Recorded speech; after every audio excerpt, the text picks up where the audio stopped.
सामाजिक न्याय व विशेष सहाय्य मंत्री धनंजय मुंडे आणि राज्यमंत्री विश्वजित कदम यांच्या अध्यक्षतेखाली एका मंडळाची सुरुवात झाली. त्या मंडळाच्या सदस्य म्हणून आज मयुरी आळवेकर आणि ॲडव्होकेट दिलशाद मुजावर यांचं सदस्य म्हणून निवड झालेली आहे यांची. तर आज त्या आपल्या भेटीला आलेत स्पीड न्यूजच्या. तर आपण आज त्यांची मुलाखत घेतोय. तर मॅडम, तुम्ही बाल कल्याणासाठी भरपूर कामं केली आहेत. 25 वर्ष तुम्ही वकिली करताय आणि बऱ्याच ठिकाणी तुम्ही सामाजिक कार्यकर्ता म्हणून ओळखल्या जात आहे. तर बाल कल्याणासाठी आजपर्यंत म्हणजे कोणकोणत्या योजना राबवल्यात किंवा तिथे कोणत्या प्रकारची मुलं येतात, त्यांना काय मदतीची गरज पडते, हे सगळं सांगाल? सगळ्यात पहिल्यांदा मी तुमच्या सगळ्यांचं अभिनंदन करते की आम्हाला इथं बोलवलं आणि सगळ्यात महत्त्वाचं बालकल्याणासाठी शासनाच्या योजना असं म्हणता येणार नाही. बालकांसाठी बरेच कायदे निर्माण केले गेले. सुरुवातीला असं होतं की आपण बघा, समाजामध्ये काम करत असताना सगळ्यात दुर्लक्षित कुठला घटक असेल तर तो फक्त स्त्री आणि लहान मुलं. तर यांच्याकडे आपण पूर्ण दुर्लक्ष करतो. लहान मुलांना काय कळतं, बाईला काय कळतं, अशी आपली धारणा असते आणि त्यामुळं यांच्याकडे पूर्ण दुर्लक्ष होतं. मग एखाद्या लहान मुलावर एखादा जर अत्याचार झाला, त्याच्या विरोधात एखादा गुन्हा घडला, तर मग त्याला कुठल्या कायद्याखाली शिक्षा करायची, त्याला कुठल्या कायद्यान्वये एखाद्या आरोपीला शिक्षा द्यायची, हे कुठे नमूद नव्हतं. इंडियन पिनल कोडमध्ये होतं ते अगदीच शॉर्ट होतं, म्हणजे इतकं मोठं त्याला व्यापक स्वरूप नव्हतं. पण जेव्हा अशा काही घटना घडल्या तेव्हा लक्षात आलं की नाही, मुलांच्या बाबतीत काहीतरी कायदा करणं गरजेचं आहे आणि त्या अनुषंगानं मग विचार करायला सुरुवात झाली की काय करता येईल. आणि त्याच्या आधी 1993ला भारतानं ह्या लहान मुलांचा जो कायदा आहे त्याच्यावर स्वाक्षरी केली होती की म्हणजे जे युनोचा जो कायदा आहे त्याच्यावर स्वाक्षरी केली होती आणि तो त्यांनी अंमलात आणला होता. मग भारतानं काय केलं की त्यानंतर 2000च्या आसपास कायदे करायला सुरुवात केली आणि 2015ला juvenile justice care and protection act 2015 हा कायदा अस्तित्वात आला. आणि ह्या कायद्याने मग मुलांच्या बाबतीतले जे प्रश्न असतील ते पुढे यायला लागले.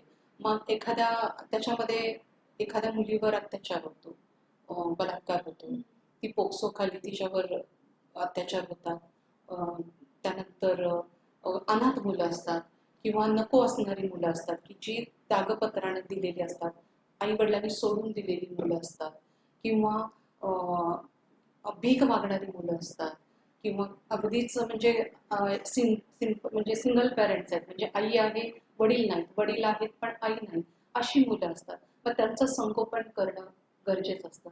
मग अशा मुलांसाठी काय करायचं, अशा मुलांसाठी काहीतरी असलं पाहिजे. मग त्यांच्यासाठी कुठंतरी एक न्याय देणारी संकल्पना असली पाहिजे. मग त्यासाठी या ज्युव्हेनाईल जस्टिस केअर अँड प्रोटेक्शन ऍक्टनं बालकल्याण समितीची स्थापना केली. त्याच्यामध्ये 2 भाग पडतात, ज्युव्हेनाईल जस्टिस JJB म्हणजे ज्युव्हेनाईल जस्टिस बोर्ड आणि बालकल्याण समिती. ज्युव्हेनाईल जस्टिस बोर्डमध्ये ज्यानं गुन्हा केलाय त्याची तो तिकडे जातो आणि जो पीडित आहे तो बालकल्याण समितीकडे येतो. तर अशा पद्धतीनं या बालकल्याण समितीचं काम असतं. बालकल्याण समितीमध्ये 5 सदस्य असतात, एक अध्यक्ष असतो आणि 4 सदस्य असतात. आणि ह्यांना मेट्रोपॉलिटन मॅजिस्ट्रेटचा दर्जा असतो, प्रथम वर्ग न्यायदंडाधिकारीचा दर्जा असतो. आणि त्यामुळं ह्या मुलांचं मग त्याच्या माध्यमातून संगोपन करणं असेल, त्यानुसार त्यांना माणूस म्हणजे जर समुपदेशनाची गरज असेल, त्या एखाद्या संस्थेमध्ये त्यांना प्रवेश देणं असेल, त्या प्रवेशांतर्गत बऱ्याच घडणाऱ्या गोष्टी त्यांची काळजी कशी घ्यायची याचं मॉनिटरिंग करणं असेल, अनाथ मुलगा असेल. आता आपल्याकडे कशी कन्सेप्ट आहे की दत्तक प्रणाली, तर ही दत्तक प्रणाली, दत्तक देणं आपल्याला आधीच्या माहित असेल तुम्हाला सगळ्यांना की दत्तक हे सहज घेतलं जाऊ शकत होतं. पण जसं कारा ही संकल्पना आली त्यानुसार दत्तक देता येत नाही. जोपर्यंत समितीची परवानगी मिळत नाही तोपर्यंत तुम्हाला दत्तक देता येत नाही. आणि त्याला काहीतरी प्रोसिजर सुद्धा असेल ना? आता जे प्रोसिजर जे आता अंमलात आणलंय किंवा जे आता अंमलात आहे ते सांगाल? अच्छा, सगळ्यात महत्वाचं कारा म्हणजे काय, तर कारा म्हणजे चाइल्ड अडॉप्शन रिसोर्स अथॉरिटी. आता एखाद्याला प्रत्येकाची अशी अपेक्षा असते, प्रत्येकाला मुलबाळ हवं असतं आणि दुर्दैवानं त्या घटना घडत नाहीत. मग त्याचा पर्याय काय राहतो की तुम्ही दत्तक घ्या. तर दत्तक घ्या म्हटलं की मग प्रत्येक जण करतो की मला नात्यातलं घ्यायचंय, मला याचं घ्यायचंय. बरोबर. हे घेतलं आधीच जायचं, कारण आपल्याकडे तो इतिहास आहे, कोल्हापूर जिल्ह्याला तो इतिहास आहे. शाहू महाराजांच्या पासूनचा तो इतिहास आहे. पण जसं जसं काळ बदलत गेला याच्यामध्ये बदल होत गेले आणि त्याच्यामधल्या काही म्हणजे ट्रॅफिकिंगचा प्रश्न पुढे यायला लागला, ह्युमन ट्रॅफिकिंग वाढायला लागली, लहान मुलांची विक्री व्हायला लागली. तेव्हा अशा बऱ्याच चुकीच्या गोष्टी लक्षात आल्यानंतर कारासाकी संस्था, कारासाकी NGO शासनानं, केंद्र शासनानं तयार केलं. मनेका गांधी जेव्हा मिनिस्टर होत्या तेव्हा त्यांनी त्याची मुहूर्तमेढ रोवली आणि त्या अनुषंगानं मग ही मुलं जी संस्थांमध्ये आहेत, अनाथ आहेत, की त्यांना दत्तक द्यायचं, तर त्याच्यासाठी मग तुम्हाला ऑनलाईनच जावं लागतं. या माध्यमातून मला सगळ्यांना सांगायला नक्की आवडेल की जर तुम्हाला बाळ दत्तक घ्यायचं असेल तर तुम्ही काराच्या वेबसाईटवर जा, ऑनलाईन रजिस्टर करा आणि तिथंच तुम्हाला जिथं तुम्हाला बाळ हवं असेल त्या संस्थांची नावं येतात. तुम्ही कुठल्या एरियामध्ये आहात त्या अनुषंगाने त्या संस्थांची नावं येतात, तिथे रजिस्टर करा, तुमची माहिती अपलोड करा आणि त्यानंतर जी काही प्रोसिजर असेल त्या प्रोसिजरप्रमाणे जा. तुम्हाला बाळ निश्चित सुखरूप आणि चांगलं मिळू शकतं. कुठल्याही अवैध पद्धतीने बाळ दत्तक घेऊ नका. तृतीय पंथांसाठी समाजामध्ये त्यांची जी ओळख किंवा त्यांना जो मान पाहिजे तो आजपर्यंत त्यांना मिळू नाही शकलाय. तर आपल्याकडे मयुरी मॅम ज्या आहेत त्यांनी आजपर्यंत तृतीय पंथांसाठी बरंच काही केलंय आणि समाजात त्यांना तो आदर देण्याचा प्रयत्न केलाय. तर मला तुम्हाला असं विचारायचंय की तुमची ही जी जर्नी आहे त्याची सुरुवात कुठून झाली आणि तुम्ही लहानपणीपासून या गोष्टीला कसं सामोरं जात केलं? नमस्कार. खूप शुभेच्छा चॅनलला पहिला आणि खूप धन्यवाद आम्हाला इथं बोलवल्याबद्दल. लहानपणापासून बघा माझं एकटीचं आयुष्य नाही, जवळजवळ 90% लोकांचं आयुष्य सेम माझ्यासारखंच आहे. ज्या वेळेला घरात समजते की माझा मुलगा मुलगा नाही, काहीतरी वेगळं आहे, त्यावेळेला घरातून हाकललं जाते. का तर समाज, तुझा पोरगा असा आहे, तुझा भाऊ असा आहे, ह्या टोमण्यांनी घरचे नाही जाऊ शकत. त्यावेळेला घरातून हाकललं जाते किंवा आम्ही ते नाही सहन करू शकत की घरच्यांचा वेळोवेळी अपमान होणं. तर काही कारणास्तव आम्हाला घर सोडावं लागतं. काही शिक्षित लोक आहेत, शिकतात, समाजाचे ताणे ऐकून किंवा ह्या गोष्टींना झिडकारून अशी लोक काही काळ घरात टिकू शकतात, त्याच्यानंतर नाही. बघा तुम्ही शाकाहारी माणसाला नॉनव्हेज खायला घेतलं तर ते उलटी करणारच. तसंच आमच्या बाबतीत आणि किती दिवस आम्ही आमच्या भावना मारून जगायचं. अशा वेळेला मग लहानपणापासून सेक्शुअल हॅरसमेंट रिलेशनमधून किंवा शेजाऱ्यांकडून हे होतच राहते. त्याच गोष्टींची पुढं आवडी लागते आणि सवयी लागते. अशा पद्धतीनं ते मुलांकडेच अट्रॅक्ट होतात. तिथून मग आमचा जगण्याचा संघर्ष घर सोडल्यानंतर नव्हते की माझी ओळख काय, मी काय. कारण की जिथं रक्ताची नाते तोडली जातात तिथं कागदोपत्री नाते ऑब्व्हियसली तुटलेलीच असतात. मग अशा वेळेला संघर्ष चालू होते. मग काही अशी लोक जी आहेत की आपल्यासारखी आहेत, आपल्या समाजातली आहेत, आपल्याला सांभाळून घेतील, अशा लोकांकडे ही लोक जातात. तिथून गुरुचेला परंपरा किंवा गुरुचेला सिस्टम तिकडून स्टार्ट होत आहे. त्यांना आई मानतात, त्यांना गुरु मानतात, त्यांना वडील मानतात काही लोक. तर तिथून त्यांचा प्रवासाला सुरुवात, ते आपल्या मुलासारखं त्यांना सांभाळतात. एकंदरीत तृतीयपंथीयांचं असं. तिथून मग उदरनिर्वाहाचं साधन काय. तर अशा वेळेला शिक्षण कमी, नोकरी नाही, कोणाचा सपोर्ट नाही, अशा वेळेला मग एकतर भीक मागणं किंवा सेक्स वर्क करणं, हे दोनच पर्याय कम्युनिटीच्या समोर राहतात आणि ते करावं लागतं. मग हे वर्षांपासून तुम्ही हे म्हणजे हे तुम्हाला करण्याची वेळ येते, तर याकडे शासनाकडून तुम्हाला काही मदत झाली किंवा त्यांनी तुम्हाला कधी काही या बाबतीमध्ये तुमचा सपोर्ट केला किंवा तुमच्या उदरनिर्वाहासाठी तुम्हाला मदत केली असं काही? आजपर्यंत तरी नव्हतं. 14 एप्रिल 2014 साली सुप्रीम कोर्टाने जो निर्णय दिला की मेल, फिमेल आणि ट्रान्सजेंडर त्यांना पण इक्वल राईट्स मिळायला पाहिजे. तर अजून काही असे सिस्टम आहेत, फॉर्मॅट आहेत की तिथं त्यांचा उल्लेखही नाही आहे.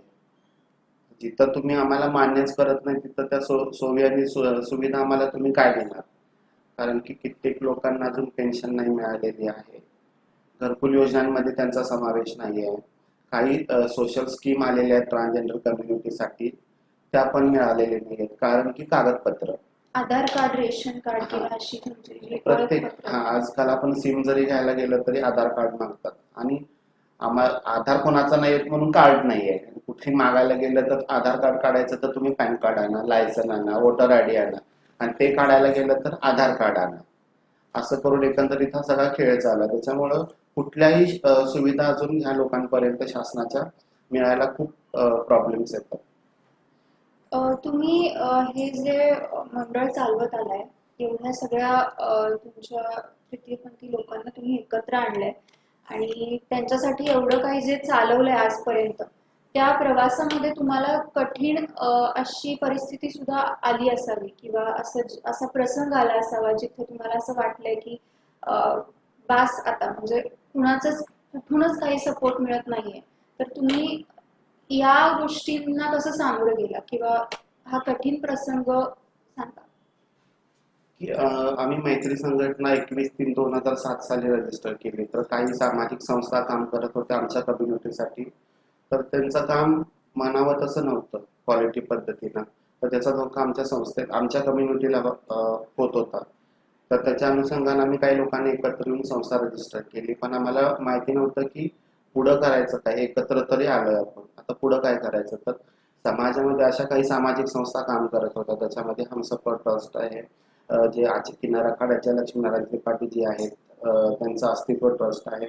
अशा खूप काही संस्थांनी, गौरी सावंत आहेत, सखी चार चौघेत, अशा संस्थांनी खूप मदत केली आम्हाला. प्रपोजल कसं लिहायचं, प्रोजेक्ट कसं लिहायचं, हे सगळं शिकवलं. मी त्यांच्या मदतीनं आम्ही प्रोजेक्ट लिहून संस्था चालवायला सुरुवात केली. आणि हक्क अधिकारासाठी लढताना की बघा, रेशन कार्ड काढायला गेलो तिथं तर तुम्ही ही कागदपत्र आणा, तर नाही तुम्हाला कशाला पाहिजे आहे, मग तुमचं आधीचं काय नव्हतं का, मग तुम्ही असेच होते का, हे प्रश्न विचारायला. त्यावेळेला मी ह्या समाजात जन्माला आली, ह्या समाजानं मला जन्माला घातला आणि हेच विचारतात की तुम्ही कोण. तर त्यावेळेला खूप मनाला वाईट वाटलं आणि वैयक्तिक मला खूप असे वाईट अनुभव आले आणि चांगलेही आले. पण त्या वाईट अनुभवांना इग्नोर करत चांगल्या अनुभवांना सोबत घेऊन मी इथपर्यंत आले. आमच्या समाजाच्या मुख्य प्रवाहात आणण्यासाठी प्रयत्न करत आहे सगळ्यांच्या मदतीने चालू. त्याच्यात खूप आम्हाला सपोर्ट मिळाला जिल्हा विधी सेवा प्राधिकरणाचा. आणि आदेश उमेशचंद्र मोरे सर होते, खूप आम्हाला सपोर्ट केला त्यांनी. इव्हन त्यांच्या एका लेटरवर, मैत्री संघटनेच्या लेटरवर आम्हाला 40 लोकांना रेशन कार्ड मिळाले. एवढ्या वर्षात आम्हाला मिळालं नव्हतं. कित्येक लोकांना स्वाभिमानानं जगायचं कसं हे त्यांनी शिकवलं. आणि आज कितीतरी आमच्यातले लोक आहेत की एका सर्वसामान्य माणसाप्रमाणे जगण्याचा प्रयत्न करतात त्यांच्या प्रेरणेने. आणि आता हे प्रयत्न सफल झाल्यासारखं वाटतंय की अजून काही समस्या तर अजून बऱ्याच असतील समस्या आहेत. आणि जोपर्यंत बघा समाज आम्हाला ऍक्सेप्ट करून घेत नाही की बाई तू पण माझा मुलगा आहेस, मुलगी आहेस, बहीण आहेस, असं समजत नाहीये, तू एक समाजाचा भाग आहेस, तोपर्यंत कधीच आम्ही सक्सेस झालेलो नाही आणि सरकारही नाहीये. कारण की बघा, आम्ही कुठून आभाळातून पडलेलं नाहीये किंवा कुठल्या मशीन मधून आम्हाला तयार केलेलं नाहीये कृत्रिमरित्या. आम्हाला हे सर्वसामान्य महिला आणि पुरुषांचं, आम्ही पण एक आईचं मूल होतो. समाजानेच आम्हाला भाग पडला आमचं घर सोडायला. समाजानेच भाग पाडलं हिंसक व्हायला. समाज म्हणते की लोक हिंसक असतात, पण होतात का हिंसक? काय हिंसक होतात की म्हणतात ती घाण काम करतात, सेक्स वर्क करतात. सेक्स आणि वर्क म्हणजे काम, पण ते काम करून मेहनतीनेच पोट भरतात. आज त्यांच्याकडे उदरनिर्वाहाचं काही साधन नाहीये. ना नोकरी आहे, ना बँक बॅलन्स आहे, ना उद्योगधंदे आहे, ना परिवार सोबत आहे. अशा वेळेला हे लोक करणार काय? त्यांचे संस्कार इतके सुंदर आहेत की ते चोरीमारी करत नाही. कुठल्या पुरुषावर महिलेवर बलात्कार झाले, आज तुम्ही सोशल मीडियामध्ये इतके दिवस हे करताय, कुठं वाचलंय का एका तृतीयपंथीयांना महिलेवर बलात्कार केला? एका तृतीयपंथीयांचे आई वडील वृद्धाश्रमात आहेत, पण एज्युकेटेड, सभ्य, सुशिक्षित समाजाचे आपल्याला भेटतील. मग हा समाज वाईट का? एवढी ही लोक एक दुसऱ्यांचा विचार करतात. इव्हन गुरुचेला परंपरा पण जे गुरु वयस्कर झाल्यानंतर ना त्यांना ते सांभाळतात. काही संबंध रक्ताचं नातं तिथं नव्हतं, पण एक प्रेमाचं नातं होतं. पण बघा, प्रेमाचं नातं एवढं छान पद्धतीनंही सांभाळू शकतात, तर रक्ताची नाती का नाही? तर प्रत्येक आई वडिलांनी आणि समाजातील प्रत्येक व्यक्तीने समजून घ्यायला पाहिजे की बाबा ही माणूस आहे आणि यांना माणसाप्रमाणे. चल, आम्हाला तुम्ही सपोर्ट करू शकत नाही, आम्हाला हिणवू पण नका, आम्हाला चिडवू पण नका, आणि आज आम्हाला आई वडिलांनी नावं दिलेली आहेत. आईनं मला बाळ म्हणूनच हाक मारली, पण समाजानं छक्का, हिजडा, अरे तू हे आहे ते आहे, काय गरज तुम्हाला. तर ही नावं दिलेली हे आम्हालाही खूप बोलता येते. आणि समाज म्हणते की नाही, तुम्ही लोकांनी चांगलं राहायला पाहिजे, वागायला पाहिजे. तुम्ही काय अपेक्षा करता आमच्याकडे, आणि तुम्ही काय दिलंय आम्हाला? अपमानाशिवाय तुम्ही काय दिले? तर खूप वाईट वाटतंय अशा वेळेला की मी चुकीच्या शरीरात नाहीये, चुकीच्या समाजात आहे मला. मॅम, तृतीय पंथांसाठी तुम्ही आजपर्यंत भरपूर काही केलं, तर त्याबद्दल थोडीशी माहिती. मला वाटते 4 वर्षापूर्वी मी ह्या तृतीयपंथींच्या काम करण्याच्या प्रभात आहे. जसं आता मयुरीने उल्लेख केला, त्यांचं मैत्री फाउंडेशन आहे. तर त्या मैत्री फाउंडेशनची मला वाटतं मी लिगल ॲडवायझर म्हणून त्यांच्या बोर्डवर आहे. खरं तर एक सहृदय आईचं म्हणा किंवा एक समाजामध्ये वावरत असताना कळतंय की बाबा प्रत्येकाला अधिकार आहेत. संविधानानं आपल्याला जगण्याचा अधिकार दिला, समान जगण्याचा अधिकार दिलाय, समान हक्कांचा अधिकार दिलेला आहे. मग तृतीयपंथीलाच वेगळे अधिकार का? त्यांनाच आपण का सामावून घेत नाही आपल्या प्रवाहामध्ये? तर हा विचार जेव्हा मला आला तेव्हा मी ठरवलं की नाही, आपल्याला यांच्यासाठी काम करायचं आहे.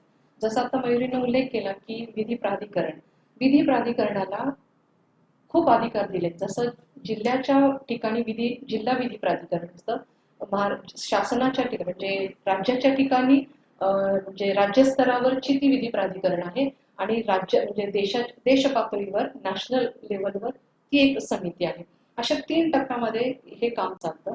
तर आपल्याकडे जिल्हा विधी प्राधिकरणानं ह्या तृतीयपंथींसाठी समाज प्रवाहात येण्यासाठी खूप प्रयत्न केले. जेव्हा आपल्याकडे उमेशचंद्र मोरे साहेब जेव्हा होते इथं सचिव म्हणून, तेव्हा त्यांच्या माध्यमातून खूप काम केलं गेलं.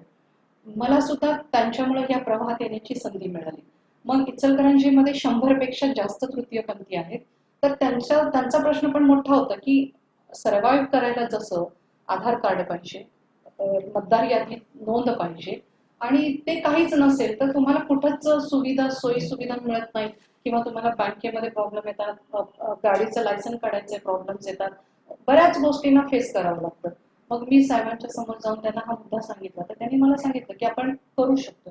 तर मैत्री आपल्या संघटनेचं एक पत्र आणि त्यानंतर प्रांताधिकाऱ्यांच्या मदतीनं इचलकरंजीतल्या एका वेळेला 70 जणांना मी त्यांना त्यावेळेला रेशन कार्ड, मतदार यादीत नाव आणि आधार कार्ड हे सगळं त्यावेळेला मिळवून दिलं. एका वेळेला 70 जणांना दिलं. त्याच वेळेला इचलकरंजीमध्ये जे मुख्याधिकारी होते रसाळ साहेब, त्यांनी इतक्या म्हणजे इमोशनली, म्हणजे त्यांनी असं त्यावेळेला सांगितलं होतं की मी या लोकांच्या नजरेत माझी नजर भिडवू शकत नाही. म्हणजे मी अपराधी म्हणतोय स्वतःला, कारण मी माणूस म्हणून जगतोय, पण हा माणूस सुद्धा हाडामासाच आहे, पण त्याला मी जगायचं नाकारतोय आणि मी त्याच्या नजरेत बघू शकत नाही. तर मी माझ्या हातात काहीतरी आहे करण्यासारखं, मी करू शकतोय, तर मी काय करू शकतो? तर त्यांनी त्यावेळेला इचलकरंजी नगरपालिकेनं 25 लाखाची तरतूद, की जी कायमस्वरूपी तृतीयपंथींसाठी केली, की अशी तरतूद की जी भारतामध्ये कुठल्याही नगरपालिकेने आजपर्यंत केलेली नाही, की त्यांच्या वेलफेअरसाठी, की तृतीयपंथींना म्हणजे समाजप्रभात येण्यासाठी त्यांना काम धंदाची गरज आहे, त्यांना नोकरी करायचं आहे, ह्या सगळ्या म्हणजे रोजगार निर्मिती करायची आहे, ह्या सगळ्यासाठी त्यांनी ते 25 लाखाची तरतूद करून ठेवली. त्यानंतर तृतीयपंथींसाठी आम्ही दरवेळेला रोटरी, म्हणजे मी आज Ichalkaranji Rotary club of Ichalkaranji सेंट्रलची ही आहे, सदस्य आहे.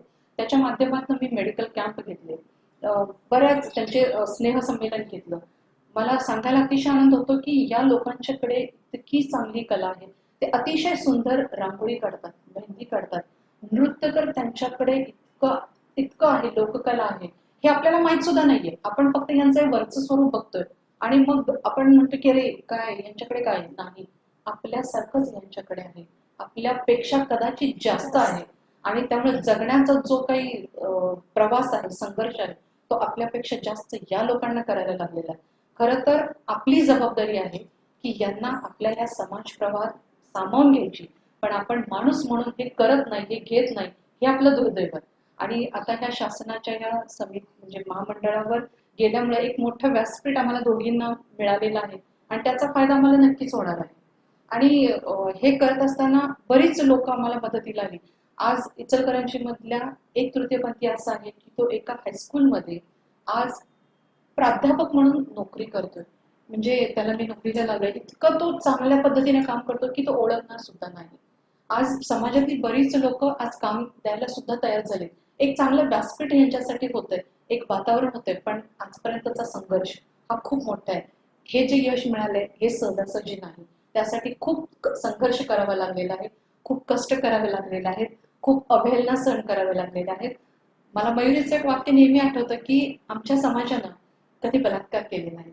मगाशी तिने सांगितलं जसं शेतकरी म्हणजे शेतकऱ्यांच्या आत्महत्या आपण बऱ्याच बघितल्या, पण कुठल्याही तृतीयपंथीनं आत्महत्या केलेला आपण कधीही ऐकलेल्या नाही.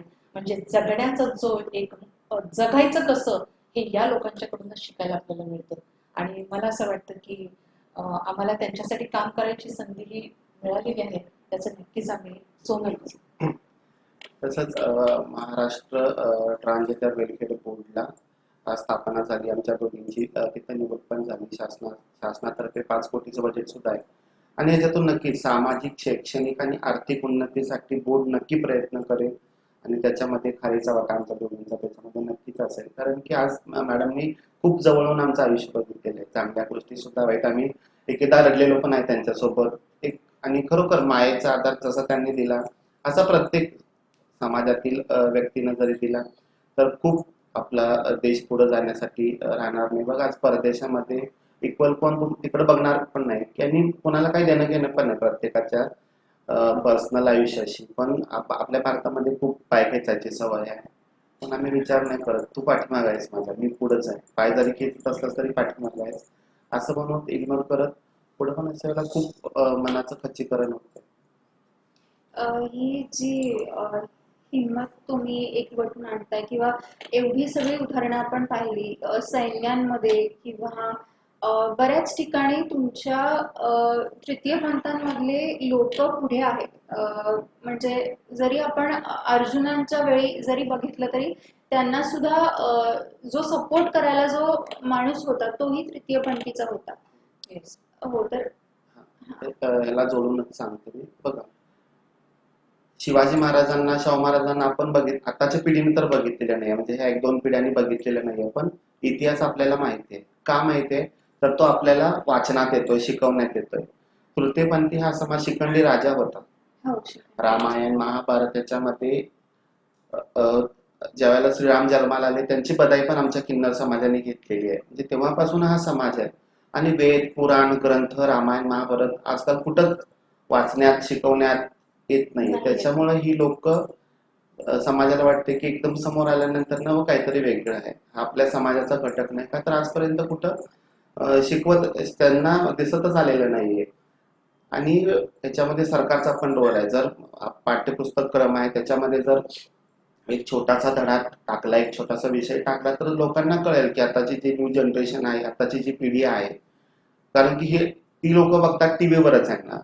आणि सोशल मीडियाने किंवा सेन्सॉर बोर्डना पण आम्ही पत्र लिहिलं होतं. कारण की असे काही सिरियल्स आहेत, असे काही पिक्चर येतात, ह्या लोक आमच्या कम्युनिटीचा रोल त्याच्यामध्ये काही लोक करतात, ते चुकीचं आहे. तर खरोखर बघा मर्डर 3 आलेला, त्याच्यामध्ये ते आमचा वेश धारण करायचा तृतीयपंथीयाचा आणि तो खून करायचा. आम्हाला ते पिक्चर ज्यांनी ज्यांनी बघितलं म्हटलं अरे तुम्ही लोक असं पण करताय.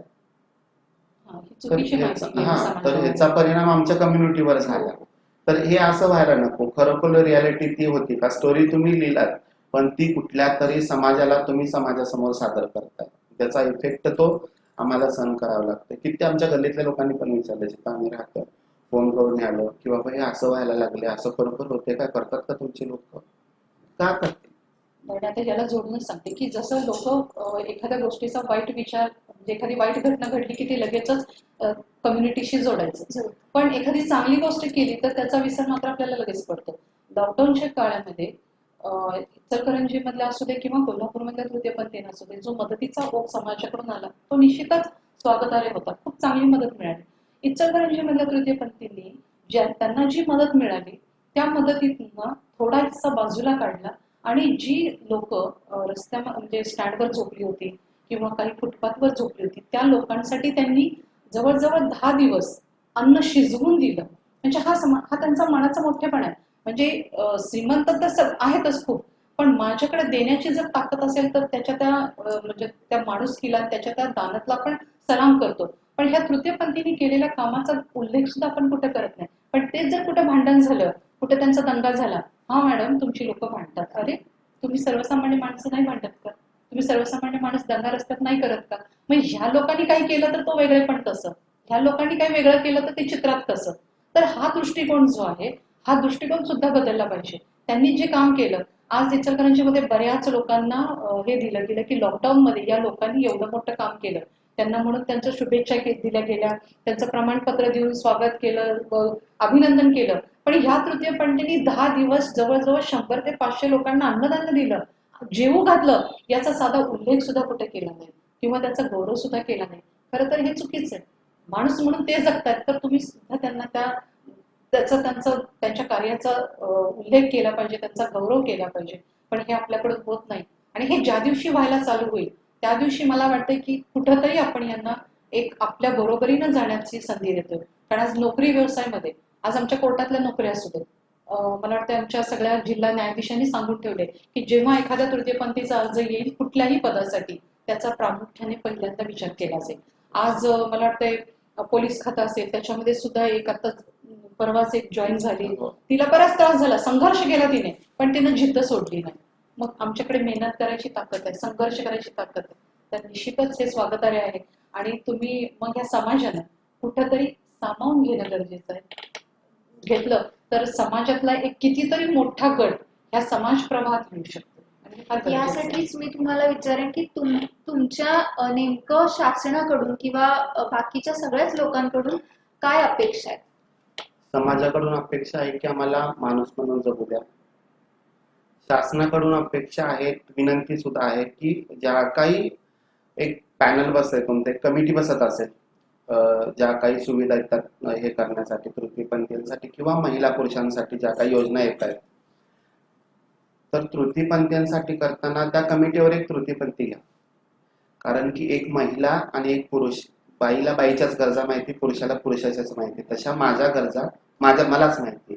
तर त्या कमिटीमध्ये एक तृतीयपंथी घ्या. प्रत्येक तालुका लेवलला, जिल्हा लेवलला, राज्य लेवलला आणि इंटरनॅशनल लेवलला सुद्धा त्या प्रत्येक कमिटीमध्ये एक तृतीयपंथी पाहिजे. त्यांच्या विचाराने त्यांना कारण सांगतो मी. ट्रान्सजेंडर बिल 2016 लोकसभेमध्ये ज्या वेळेला त्यांनी पारित केलं, त्यावेळेला असे काही त्याच्यामध्ये मुद्दे होते की ते आमच्या कम्युनिटीला जवळजवळ संपवण्याचाच प्रयत्न होता. कारण की भिक्षा मागणं ही आमची परंपरा आहे, तर त्याला तुम्ही थांबवू नाही शकत. आज ट्रेनमध्ये मागायला जातात, दुकानं मागायला जातात, जर तुम्ही मागताना दिसला तर तुम्हाला कोणी कंप्लेंट केली तर तुम्हाला अटक होऊ शकते. हे त्याच्यामध्ये होतं. महिलेवर बलात्कार झाला 7 वर्ष ते 14 वर्ष शिक्षेची तरतूद आहे, पण तृतीयपंथीवर झाला ते 9 महिने ते 2 वर्ष. का? तो माणूस नाही, गुन्हा घडतोय आणि गुन्हेगार सुद्धा तो पुरुषच आहे, जो महिलेवर सुद्धा अत्याचार होतात आजकाल. पण शिक्षा अशी सेम का नाही? गुन्हाचा आहे. तर असे काही त्याच्यामध्ये होते. मूल दत्तक घेण्याचा अधिकार नव्हता. प्रॉपर्टी, ज्या काही तृतीयपंथीयांची प्रॉपर्टीतून त्यांना बेदखल केलेला आहे, तर त्यांना तो हिस्सा मिळावा. ह्या कित्येक गोष्टी अजून होत्या. काहीतरी 22 पॉइंट होते. NRHL, national human rights law network म्हणून आहे, दिल्लीला हेड ऑफिस आहे. माझं सुद्धा त्याच्यामध्ये नाव आहे. तर आम्ही 22 केसेससाठी रिपिटिशन फाईल केलं सुप्रीम कोर्टामध्ये. 6 महिने झालं त्याच्यावर चालू आहे की ह्या गोष्टीमध्ये. त्याच्यानंतरनं आम्ही कित्येक आंदोलनं झाली, जंतर मंतर आमच्या कम्युनिटीने आंदोलनं केली, प्रत्येक राज्यातून पत्र गेली शासनाला. त्यावेळेला विचार केला आणि 2019 राज्यसभेमध्ये काही त्याच्यामध्ये बदल करून ते बिल पास करण्यात आलं. त्याच्यामध्ये कोणी ट्रान्सजेंडर नव्हता आमच्याकडून त्याचे. कारण की असं काही हिवाळी अधिवेशन, उन्हाळी अधिवेशन होतं, त्यावेळेला जे काही समाजासाठी चांगल्या गोष्टी घडतात ते विचारलं जाते की अशा गोष्टी आहेत, ते बिल जे काही होणार ते पारित केलं जातं. पण आमचा विचार घेतला नव्हता, आमच्यावर ते लादलं होतं. आणि त्याच्यामध्ये होतं की तुम्ही तृतीयपंथी आहे, तुम्हाला जर घरातले ठेवणार नसतील तर तुम्ही मनाने कुठं रिहॅबिलिटेशन करून तिथं तुम्हाला पाठवलं जाणार. का? म्हणजे काय? जेलमध्येच. कारण तिथं माझं कोण नाहीये, आणि तिथं मला माझ्या मनासारखं जगता येणार नाही. तुम्ही जे काय ते नियम लावणार त्या नियमानुसार मला तिथं जगायला पाहिजे. मग माझ्या हक्क अधिकाराचा हनन तिथं नाही झालं का? तर हे नाही व्हायला पाहिजे. संविधानानं सगळ्यांना एकसारखा हक्क अधिकार दिलेला आहे, त्याचं सगळ्यांनाच नियम आणि अटी लागू पाहिजे. तर हे शासनाला विनंती आहे, त्यांच्या सुविधा त्यांच्यापर्यंत थेट कमीत कमी कागदपत्रात त्यांना त्या मिळाव्या ही सरकारला विनंती. तुम्ही जसं म्हणलात की पहिल्यापासूनच शाळा किंवा स्कूल्स मधूनच लहान लहान मुलांना हे शिकवण्यात यावं की जेंडर फक्त दोनच नाही, तिसरं जेंडर असू शकतो. तर त्या जेंडर बद्दल त्यांना पहिल्यापासूनच सामान्य माणसासारखं कसं राहता येईल ते शिकवण्यात यावं. तर या अपेक्षेबद्दल तुम्ही आणखीन काही सांगू शकता? असं बघा, काही वेळा फक्त बोलण्यात येत आहे स्त्रीलिंगी, पुल्लिंगी आणि नपुंसकलिंगी. त्याचं डिस्क्रिप्शन करून सांगायला ते पण लाजतात.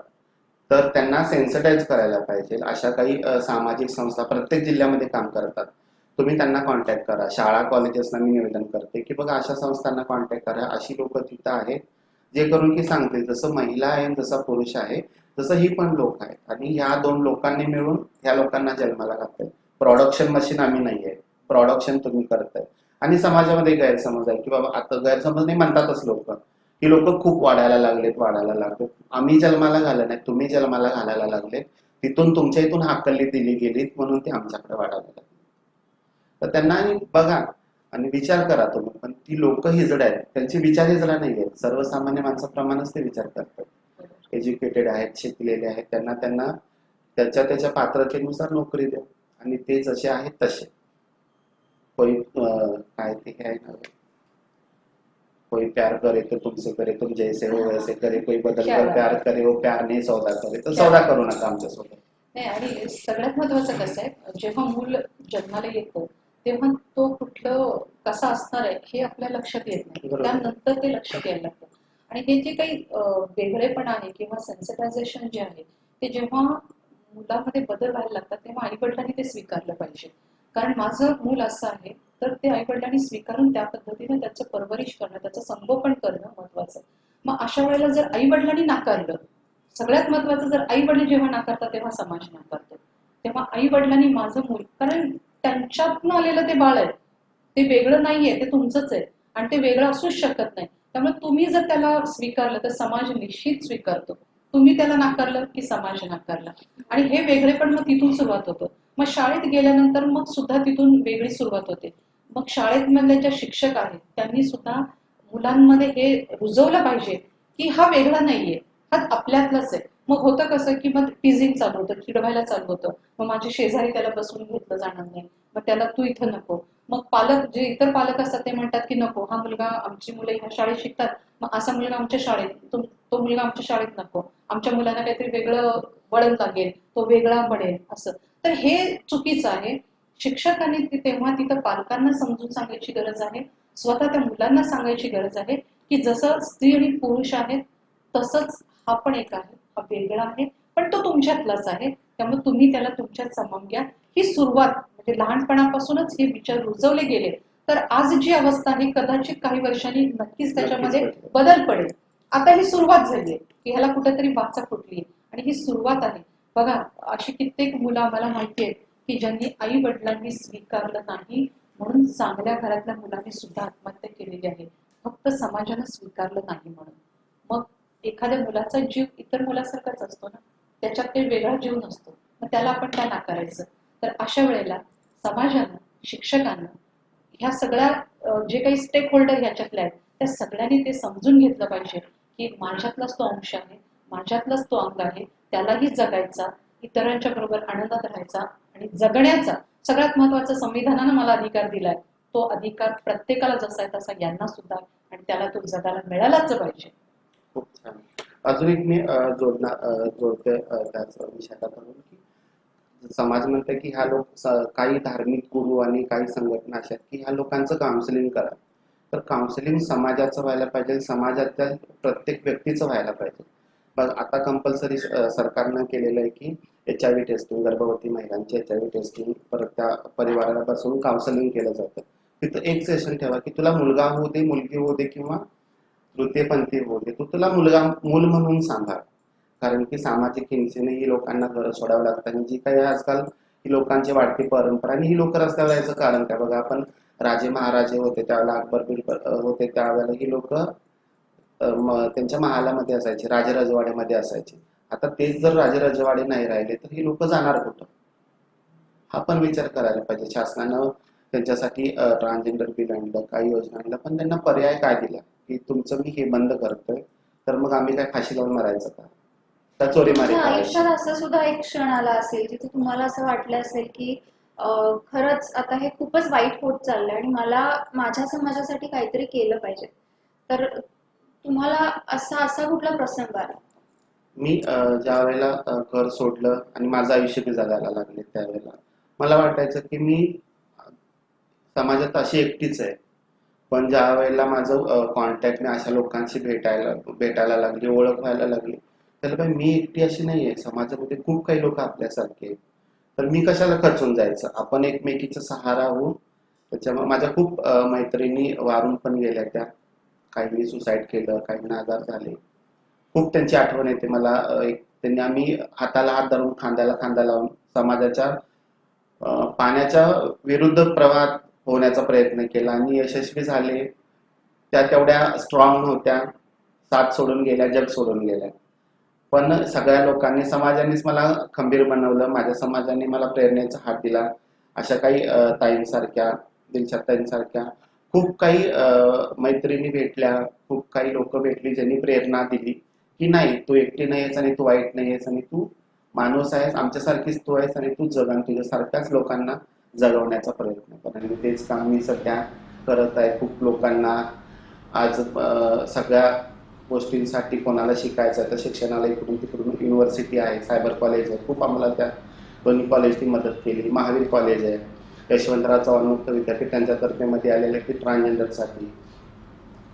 मला शिकता नाही आलं, मी 6वी शिकले, पण मी कॉम्प्युटर चालवते, सगळं सोशल मीडिया सगळं चालवते. माझ्या पोरांनीच मला शिकवले, ते माझे जे चेले आहेत त्यांनी शिकवलं. आणि विचार एकदा एक वेळा विचार करतो की किती शिकले, 6वी शिकले, कशाला खोटं बोलताय? म्हटलं खोटं नाही, शपथ म्हटलं माझं कुठं तरी असेल म्हटलं मार्क लिस्ट तुम्हाला दाखवतो. तर अशा वेळेला खूप प्रेरणा मिळते सगळ्या लोकांकडून. तर ह्या गोष्टी व्हायला पाहिजे. मी एक व्हिडिओ दाखवतो तुम्हाला.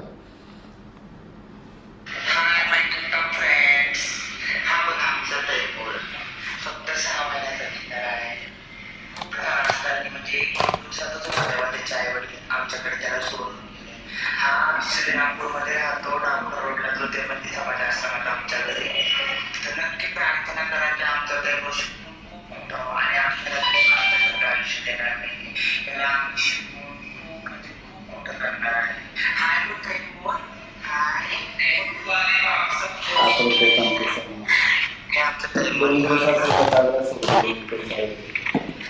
प्रार्थना करा, आमचा दैव खरंच खूप मोठा होतो. ह्याच्यामध्ये चुकी कोणाची नाही, आई वडिलांची, त्या मुलाची. आम्ही घेतलं आमची आणि त्याला घेतलं. आमच्या कोल्हापूरमध्ये पण एक विषय झाला की गजेरी म्हणून 10 वर्षाचा मुलगा दत्तक घेतला. त्याचे मुलाची आई कोम्यात आहे, त्याच्या वडिलांना दुसरं लग्न करायचं आहे, कारण की ते पण अजून यंगच आहे. तर तिनं त्या मुलाला दत्तक घेतलं, तिलाही कोण नाही आणि त्यालाही कोण नाही. खूप ज्या वेळेला ते भेटले त्याच वेळेला त्या मुलानं तिला आई म्हणून हाकमारली आणि तिचं काय पण झालं तरी मला ते मुलं दत्तक घ्यायचंच. परवा तो सगळा विधी झाला. कायद्यामध्ये अजून तशी तरतूद नाही आहे, पण प्रोसेस चालू आहे. कुठल्या पद्धतीनं आपल्याला जे लिगली प्रोसेस आहे ती पूर्ण करता येईल अशा पद्धतीने. तुमच्या दोघींची आता सदस्य म्हणून महाराष्ट्र राज्याच्या लेवलला निवड झालेली आहे, तर या नंतर जी तुमची वाटचाल असेल त्याचं काही नियोजन तुम्ही केलंय का? त्याचं नियोजन म्हणायचं म्हटलं तर आता एकतर शासनाच्या बऱ्याच योजना आहेत किंवा जे नालसानं जे मध्यंतरी निकाल दिला त्या निकालाच्या अनुषंगानं बऱ्याच गोष्टी त्यांनी सांगितलेल्या आहेत की कशा पद्धतीनं तृतीयपंथीला समाज प्रभात आणायचं. तर सगळ्यात महत्त्वाचं जर आपण प्रोव्हिजन पुढं आणत गेलो तर यांना माणूस म्हणून जगण्याचा खूप मोठा अधिकार आपण देऊ शकतो. आणि आजच्या घडीला माणूस म्हणून जगायचा अधिकार देणं हे सगळ्यात महत्त्वाचं. त्यानंतर एकदा तुम्ही माणूस म्हणून यांना स्वीकारलं तर बाकीच्या सगळ्या गोष्टी ऑटोमॅटिक तुमच्या बरोबरीने येऊ शकतात. तर सुरुवातीलाच आपण यांना माणूस म्हणून जगायचा आणि समाजप्रभात आणण्याचा आपण पहिल्यांदा प्रयत्न करूया. आणि त्यानंतर नामसानं ज्या काही गाईडलाईन्स दिलेल्या आहेत त्या गाईडलाईन्सच्या अनुषंगाने पुढची वाटचाल आपल्याला निश्चित करता येऊ शकते. नक्कीच. आणि यांच्यासाठी सामाजिक, शैक्षणिक आणि आर्थिक क्षेत्रामध्ये कसा यांचा कुठल्या बेसवर या लोकांना शासनाच्या सुविधा मिळवून देता येईल याचा प्रयत्न नक्कीच बोर्ड आमचं करेल, समिती बसून करेल. कारण की पूर्ण महाराष्ट्रातले जेवढे जिल्हे आहेत तेवढ्या जिल्ह्यातली लोक त्याला जुळलेली आहेत. प्रत्येक जिल्हा, तालुका, गाव, खेडं, गल्ली त्या प्रत्येक लोकांचा विचार बोर्ड करता येतात. कारण की तीच लोक ह्याच्यामध्ये आहेत, त्यांनी आमच्या समाजाचा विचार आधीच करतात आणि खूप हे आधी व्हायला पाहिजे होतं आणि आता झालं. सगळ्यांना शुभेच्छा पण आणि खूप धन्यवाद पण त्यासाठी. तर दिलशाद मॅम आणि मयुरी मॅमचं कालच सदस्य म्हणून निवड झाले आणि त्यांनी आज आपल्या स्पीड न्यूजच्या चॅनलला भेट दिली आहे आणि ह्यातून बऱ्याच लोकांपर्यंत बऱ्याच गोष्टी पोहोचवण्याचा प्रयत्न केला आहे. एवढा छान आणि सुंदर मुलाखत झाली आपली इथे, त्यासाठी त्यांनी वेळ काढल्यासाठी त्यांचा खूप खूप आभार मानते मी. Thank you so much.